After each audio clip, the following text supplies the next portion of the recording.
மக்கள் வெதர்மன் வானிலை அறிக்கை. குறிப்பாக இன்று நாளை மழைப்பொழிவு எப்படி இருக்கும், இந்த அறுவடை மக்கள் அறுவடை பண்ணக்கூடிய விவசாயிகள் சற்று தார்ப்பாய் போன்ற போட்டு மூடிக்கொள்ளுங்கள். இன்றும் நாளையும் மழை இருக்கும் என்பதன் காரணமாக ஒட்டுமொத்த தமிழ்நாட்டுக்கும் இருக்கக்கூடும். ஆனால் இதில் நிறைய இடங்கள் ஒதுக்கி பெய்யும்.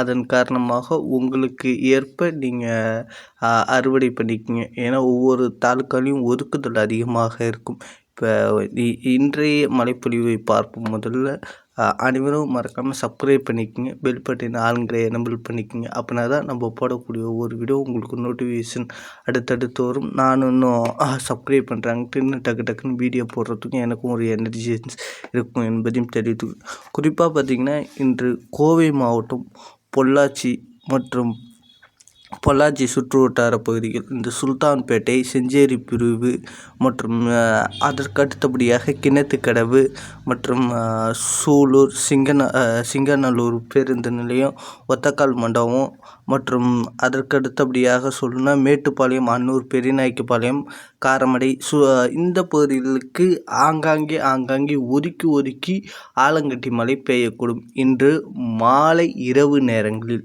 மற்றும் அதற்கு அடுத்தபடியாக பார்த்திங்கன்னா ஈரோடு, அந்தியூர், கவுந்தம்பாடி மற்றும் காஞ்சிக்கோவில் மற்றும் கோபிச்செட்டிப்பாளையம், சத்தியமங்கலம், பவானிசாகர் போன்ற பகுதிகள் மற்றும் பெருந்துறை, திங்களூர், நாச்சியூர் போன்ற பகுதிகளுக்கு ஒரு மிதமான மழை முதல் சற்று ஆங்காங்கே ஆலங்கட்டி மழையானது இருக்கிறதுக்கு வாய்ப்பு இருக்குது.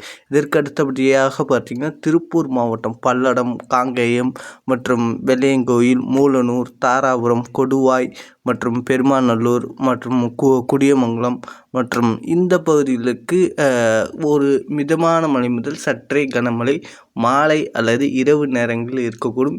சில சமயங்களில் காற்று அதிக அளவு இருக்கக்கூடும் காரணத்தினால் மழையை குறைத்து விடும் என்பதையும் தெரிவித்துக்கொள்கிறேன். அந்த நேரத்தில் காற்று பாதிப்பு இல்லாத பட்சத்தில் மழைப்பொழிவானது கண்டிப்பாக இருக்கக்கூடும் என்பதையும் விளக்கமாக தெரிவித்துக்கொள்கிறேன். இதற்கு அடுத்தபடியாக பார்த்திங்கன்னா கரூர் மாவட்டம் அரவக்குறிச்சி, பள்ளப்பட்டி பகுதிகள் மற்றும் தென்னிலை மற்றும் பரமத்தி போன்ற பகுதிகள் மற்றும் இதற்கு அடுத்தபடியாக குளிர்தலை போன்ற பகுதிகளுக்கு மழைக்கு வாய்ப்புள்ளது. இதற்கு அடுத்தபடியாக சேலம் மாவட்டம் எடப்பாடி, சங்ககிரி, இளம்பிள்ளை, தாரமங்கலம் மற்றும் ஸ்ரீகுண்டம் மற்றும் மவுடஞ்சாவடி போன்ற பகுதிகள், ஓமலூர் மற்றும் மேட்டூர் போன்ற பகுதிகளுக்கு மழைக்கு வாய்ப்புள்ளது. மாலை இரவு நேரங்களில் மலைப்பகுதியில் உருவாக்கி அங்கிருந்து நகர்ந்து கொண்டு குறிப்பாக நாமக்கல், திருச்செங்கோடு மற்றும் அதன் சுற்றுவட்டார பகுதிகள், எச்சப்பாளையம் மற்றும் வையமலை போன்ற பகுதிகள் மற்றும் அதன் சுற்றுவட்டார பகுதியில் நல்ல மழைக்கு வாய்ப்புள்ளது. மற்றும் தருமபுரி, நல்லபாளையம், பாலக்கேடு, ராயன்கோட்டை, ஒகேனக்கல், பென்னாகரம் இந்த சுற்றுவட்டார பகுதிகளுக்கு மழைக்கு வாய்ப்புள்ளது. மற்றும் திருநெல்வேலியை பொறுத்தவரை தலையூத்து, கங்கைகொண்டான் மற்றும் கணக்காக்காடு போன்ற பகுதிகள், வள்ளியூர் மற்றும் ராதாபுரம், கூடங்குளம், உபரி, திசையன்விளை போன்ற பகுதிகள், சாத்தான்குளம் போன்ற பகுதிகளுக்கு மழைக்கு வாய்ப்புள்ளது என்பதையும் தெரிவித்துக்கொள்கிறேன். மாலை இரவு நேரங்களில் குறிப்பாக தமிழ்நாட்டில் இன்றும் நாளை இடி மின்னல் அதிக அளவு இருக்கக்கூடும் என்பதால் எச்சரிக்கையானது வழங்கப்படுகிறது. கால்நடைகள் முடிந்தவரை பாதுகாப்பான இடங்களில் கட்டுமாறு அறிவுறுத்தப்படுகிறது. பெரம்பலூரை பொறுத்த வரைக்கும் பெரம்பலூர், குன்னம், வேப்பந்தட்டை மற்றும் பெரம்பலூர் மாநகரம் மற்றும் அதற்கு அடுத்தபடியாக ஆலத்தூர் தாலுக்கா, இந்த 4 தாலுக்காவுக்கும் கண்டிப்பாக மழைப்பொழிவானது இருக்கும். இதில் அதிக அளவு வேப்பந்தட்டை தாலுக்காவில் கூடுதல் மழைப்பொழிவும், பெரம்பலூர் தாலுக்காவிலும் கூடுதல் மழைப்பொழிவானது இருக்கக்கூடும்.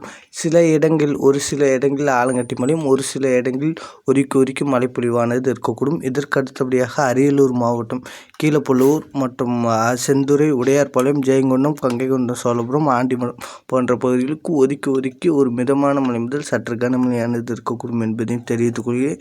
இதற்கு அடுத்தபடியாக குறிப்பாக திருப்பத்தூர், வாணியம்பாடி இந்த பகுதிகளுக்கு மழைக்கு வாய்ப்புள்ளது. மற்றும் கள்ளக்குறிச்சி மாவட்டம் திருக்கோயில், எறையூர், சங்கரன் கோவில் மற்றும் சங்கராபுரம் மற்றும் தலைவாசல் போன்ற பகுதிகளுக்கு மழைக்கு வாய்ப்புள்ளது.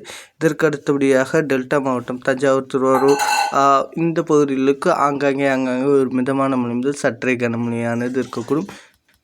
திருச்சியை பொறுத்தவரை மணப்பாறை, துவரங்குறிச்சி மற்றும் துறையூர், லால்குடி, புல்லாம்படி, டால்மியாபுரம் போன்ற பகுதிகளுக்கும் மழைக்கு வாய்ப்புள்ளது. மற்றும் இதற்கு அடுத்தபடியாக மதுரை, மேலூர், திருமங்கலம், செல்லப்பட்டி அந்த பகுதிகளுக்கும், உசிலம்பட்டி போன்ற பகுதிகளுக்கும் மழைக்கு வாய்ப்புள்ளது. விருதுநகர், சிவகங்கை, அதற்கு அடுத்தபடியாக கன்னியாகுமரி, தூத்துக்குடி போன்ற பகுதிகளில் பெரும்பாலான இடங்களில் ஒரு மிதமான மழை முதல் சற்று கனமழையானது இருக்கக்கூடும். வட மாவட்டங்கள் சென்னை, செங்கல்பட்டு, காஞ்சிபுரம், திருவள்ளூர், ராணிப்பேட்டை மற்றும் விழுப்புரம், கடலூர் போன்ற பகுதிகளுக்கும் ஒதுக்கி சாரல் முதல் மிதமான மழையானது இன்று எதிர்பார்க்கப்படுகிறது என்பதையும் தெரிவித்துக் கொள்கிறேன். நன்றி, வணக்கம்.